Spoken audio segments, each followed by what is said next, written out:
Hello friends, spirit word spirit angel से मैं अनुराधा आप सभी का स्वागत करती हूँ। दोस्तों, पहले के पार्ट में हमने देखा था कि क्या स्पिरिट वर्ड की दुनिया एग्जिस्ट करती है या नहीं, और हमारी असली दुनिया ये धरती नहीं बल्कि स्पिरिट वर्ड की दुनिया होती है जो मरने के बाद ही शुरू होती है, और अजानतावश हम इस धरती को ही अपनी असली दुनिया समझ बैठते हैं। ये सब कुछ हमने हमारे पिछले एपिसोड में देखा था। अगर आपने पहला एपिसोड नहीं देखा है तो आप सबसे पहले वो एपिसोड देखिए जो कि spirit word spirit angel part 1 का है। इसलिए आप वो वीडियो जाकर देखिए ताकि आपको समझने में आसानी हो जाए और आपको आपके सवालों के जवाब आसानी से समझ पाएंगे। तो उसकी जो लिंक है मैंने डिस्क्रिप्शन बॉक्स में दी है, आप जाकर क्लिक कर सकते हैं। तो चलिए आज का हमारा ये पार्ट 2। तो आज के इस पार्ट 2 में हम बहुत सी चीज़ें क्लियर करने वाले हैं। जुड़वा आत्मा यानी हमारे ट्विन सोल्स, जिन्हें हम ट्विन फ्लेम भी कहते हैं, जिसमें हमारे डिवाइन मस्कुलिन और डिवाइन फेमिनिन आते हैं। दोस्तों, हम सभी को ये बात निश्चित ही पता है कि डिवाइन मस्कुलिन और डिवाइन फेमिनिन ये दोनों एक ही आत्मा के 2 टुकड़े होते हैं, यानी इन दोनों का संगम होने से एक संपूर्ण आत्मा क्रिएट होती है, यानी एक आत्मा पूर्णत्व को प्राप्त करती है। लेकिन ये पूर्णत्व प्राप्त करना इतना आसान नहीं होता है। इसके लिए उसको सैकड़ों, हजारों, लाखों जन्म भी कम पड़ सकते हैं। ये एक नैसर्गिक प्रोसेस होती है, लेकिन इसमें हमारे कर्मा के अनुसार ही हमें फल प्राप्ति होती है। मैं आप सबको विस्तार से और बहुत ही सरल, सीधे और स्पष्ट रूप से सारी बातें बताने जा रही हूँ। वो आप सभी बहुत ही गहराई से और ध्यान से और अपनी अंतर आत्मा से सुनिए। आपके जो भी सवाल या डाउट्स होंगे उनको भी क्लियर कर दिया जाएगा। लेकिन कभी कभी आपके सारे जवाब उसी वीडियो में होते हैं, फिर भी आप कन्फ्यूजन में आकर वही सवालों को बार बार दोहराते हो। इसीलिए मेरी हर वीडियो को आप एक बार नहीं 10 बार सुना कीजिए, आपको उसी वीडियो में आपके जवाब मिल जाते हैं। मैंने हमेशा यही कोशिश की है कि आपके सारे सवालों के जवाब आपको मिल जाए और आपके जितने भी डाउट्स होते हैं वो सभी क्लियर हो जाए। फिर भी अगर आपके सवाल होते हैं तो आप कमेंट बॉक्स में लिख सकते हैं। आप सभी के कमेंट्स के आंसर मैं नहीं दे पाती हूँ, इसलिए आपके हर टॉपिक को और आपकी हर रिक्वायरमेंट को मैं ईश्वर का आदेश समझकर मैं उस पर वीडियो ज़रूर लाती हूँ, क्योंकि आप सभी हमारे स्पिरिट वर्ड के स्पिरिट एंजल्स हो और मुझे आपकी सेवा करने में खुशी मिलती है। और मेरा हॉनेस्टली ये मकसद है इस चैनल को बनाने का कि आपकी जर्नी आसान हो जाए। तो चलिए दोस्तों, हमारे टॉपिक की तरफ हम आगे बढ़ते हैं।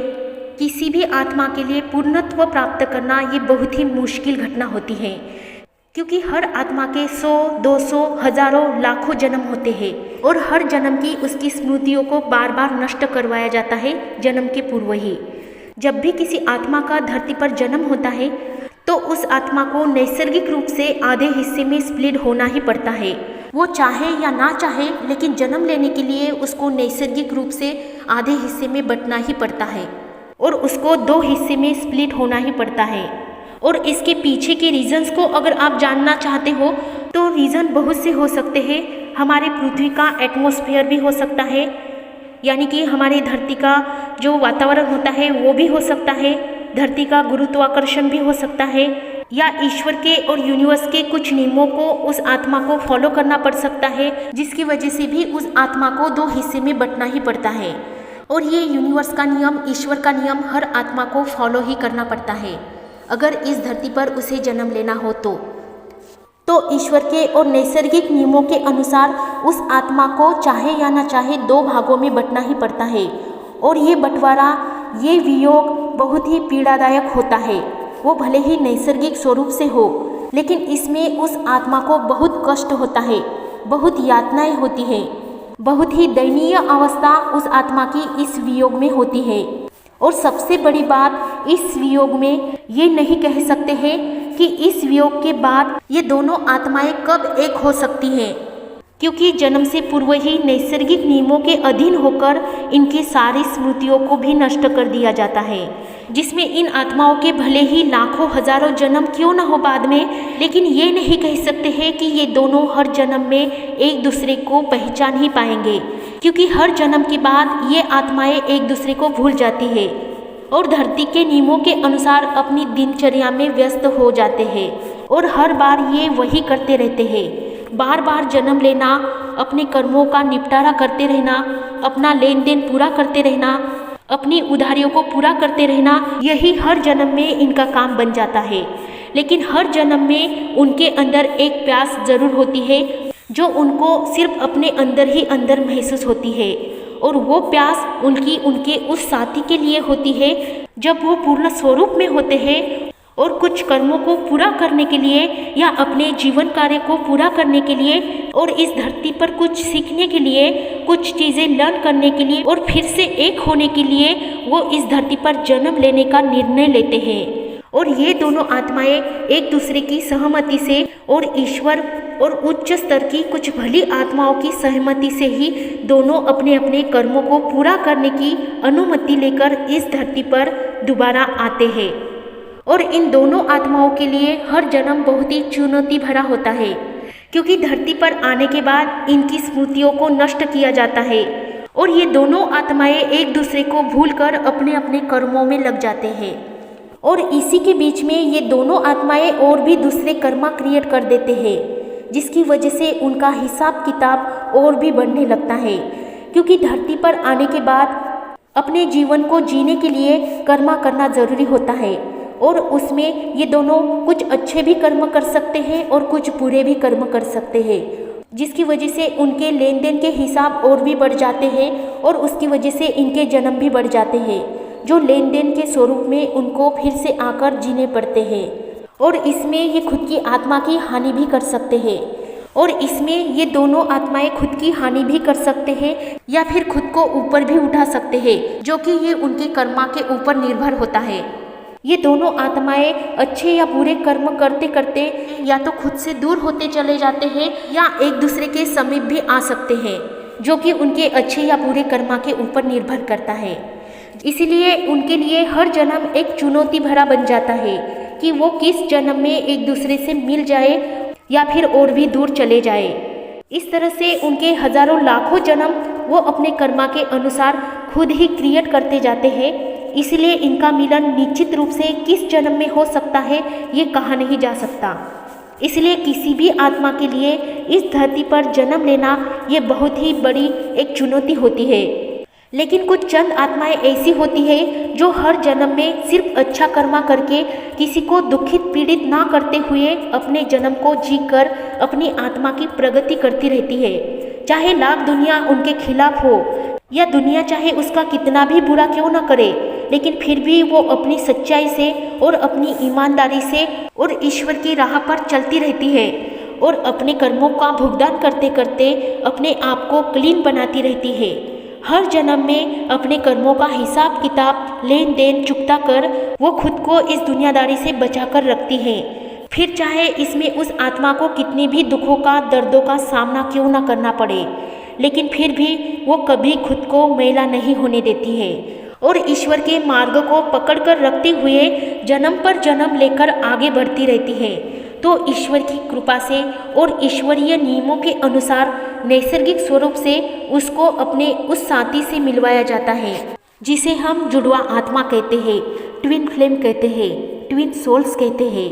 और ये उसके उन जन्मों का फल होता है जो उसने बहुत ही सौजन्यता पूर्वक और सहनशीलता पूर्वक जिए होते हैं। उसी का फल स्वरूप उसको उसके साथी से मिलवाया जाता है और ये उसके हजारों लाखों जन्मों का फल होता है जब उसको उसके साथी से मिलवाया जाता है। इसीलिए ट्विन सोल्स का एक दूसरे के सामने आना यानी कि उनका यूनियन इस धरती पर होना ये बहुत ही सौभाग्यकारक घटना होती है जो आपके हजारों लाखों जन्मों का फल होता है। इसीलिए इस जर्नी को चाहे आप कितना भी भला बुरा कहें या फिर दर्द भरा कहें, लेकिन फिर भी ये जर्नी आपके जीवन में एक बहुत बड़ा ईश्वर का वरदान है। और अब आपको शायद ये बात समझ में ही आई होगी कि इन जुड़वा आत्माओं का मिलन धरती पर होना कितना चुनौती भरा होता है, कितना पीड़ादायक और वेदनाओं से भरा हुआ होता है, जो किसी एक जन्म का वियोग नहीं बल्कि हजारों लाखों जन्म का वियोग होता है। वियोग के पहले ये दोनों आत्माएं मोक्ष की कामना लेकर ही मानव शरीर को अपनाती है और ये दोनों आत्माएं नैसर्गिक रूप से दो खंडों में विभाजित होकर जन्म लेती है। एक पुरुष का खंड होता है और एक स्त्री का खंड होता है। यानी ये दोनों आत्माएं पुरुष तत्व और स्त्री तत्व को प्राप्त कर लेते हैं और इस धरती पर कहीं पर भी जन्म लेते हैं और यहीं से शुरू होती है इनकी अंतहीन यात्रा शुरू। और आप में से बहुत से सोल्स की ये शिकायत होती है कि मैम ये हमारी जर्नी कब ख़त्म होगी, हम इस जर्नी से थक चुके हैं। ये आप इसलिए बोलते हैं क्योंकि ये आपके लाखों हजारों जन्म का वियोग होता है जो कहीं जाकर आज इस जन्म में पूरा होने वाला होता है और इसीलिए ही ये जर्नी आपको बहुत ही पीड़ादायक लगती है, क्योंकि ये ऐसी ना खत्म होने वाली यात्रा होती है जिसमें आपको बार बार जन्म लेकर बार बार मृत्यु की अवस्था से गुजरना पड़ता है और हर जन्म में उनकी ये अवस्था वियोग की ही होती है। हर जन्म में ये जन्मते रहते हैं, मरते रहते हैं और मिलन की अवसर की प्रतीक्षा करते रहते हैं कि कभी तो उनका वो समय आएगा जिस समय में इन दोनों आत्माओं का मिलन आमने सामने हो पाएगा। इसी आस में प्रतीक्षा करते हुए ये दोनों आत्माएं पुनः पुनः जन्म लेकर पुनः पुनः मृत्यु की अवस्था को प्राप्त कर लेती है, लेकिन उनकी ये आस कब साकार होगी ये निश्चित स्वरूप से कह नहीं सकते हैं। इसीलिए ही जब ये दोनों एक दूसरे के सामने आते हैं तो इन दोनों में एक दूसरे के प्रति खिंचाव पैदा होता है, एक दूसरे के प्रति आकर्षण नैसर्गिक स्वरूप का ही होता है और इन दोनों आत्माओं में ये आकर्षण होना भी स्वाभाविक बात होती है। तो इस तरह से इन जुड़वा आत्माओं का ये सफ़र होता है और इसीलिए ही कहा जाता है कि ट्विन सोल्स बहुत ही कम होते हैं, क्योंकि जो ट्विन सोल्स अपनी आत्मा की प्रोग्रेस करके अपनी जुड़वा आत्मा के सामने पहुंच गए होते हैं ये उनके लिए ईश्वर की कृपा होती है और इसीलिए ये जर्नी आपको दर्द भरी लगती है, कष्टदायक लगती है, क्योंकि ये सफ़र ही आपका पहले से ही पीड़ादायक था जो जन्म के पूर्व का ही था। तो इसमें मैंने आपको जो भी बताया है वो आपके खुद के एक्सपीरियंस है, आपके खुद के अनुभव है। इसमें कोई संदेह नहीं है कि ये सब जानने के बाद आपको इस बात का सुकून अवश्य मिलेगा कि आज तक आपने सच में जो कुछ भी भोगा है और यहाँ तक खुद की ग्रोथ की है, इसलिए खुद पर दुख ना करें बल्कि खुशी से और बहुत ही प्रेम से खुद को स्वीकार करें और खुद से प्यार करें। ये जर्नी प्यार की जर्नी है। ट्विन तो हमारा ही हिस्सा है, वो जाएगा तो जाएगा कहाँ सिवाय आपके, इसीलिए निसंदेह वो आपकी ही आत्मा का हिस्सा है और निश्चित ही आपको ही आकर मिलेगा। बस आप अपने आप को आगे की इस यात्रा को सही दिशा देते हुए अपने आप को आगे बढ़ाते रहे।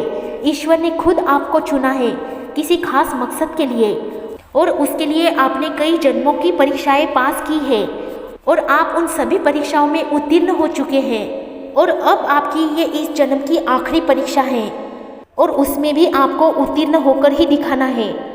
इसलिए आपने आज तक जो भी भुगतान किया है वो सब आपको इस यात्रा में सफल बनाने के लिए ही किया है। इसलिए अपने किसी भी कर्मा पर खेद मत कीजिए, पश्चाताप मत कीजिए और किसी भी कर्मा के लिए अपने आप को दोषी मत समझिए। खुद को स्वीकार कीजिए, खुद से प्यार कीजिए।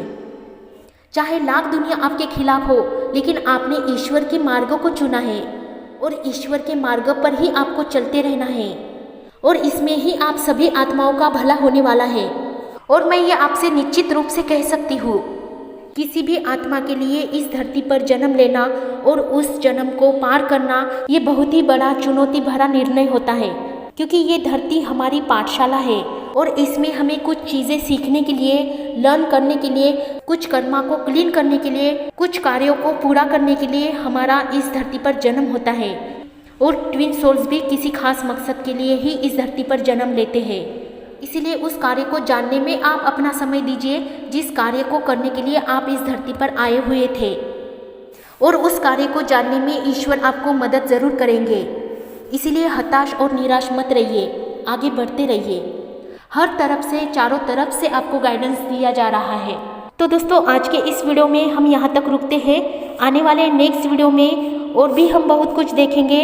स्पिरिट वर्ल्ड में इन जुड़वा आत्माओं का क्या स्तर होता है, किस तरह से जुड़वा आत्मा अपनी दूसरी जुड़वा आत्मा को गाइड करती है, मार्गदर्शन देती है, और भी बहुत सी बातें हैं जो मुझे आपको बतानी है, लेकिन एक ही वीडियो में एक्सप्लेन नहीं कर पाऊंगी। आने वाले हर वीडियो में हम स्पिरिट वर्ल्ड के बारे में और स्पिरिट एंजल यानी कि हमारे ट्विन सोल्स के बारे में और भी बहुत कुछ जानेंगे।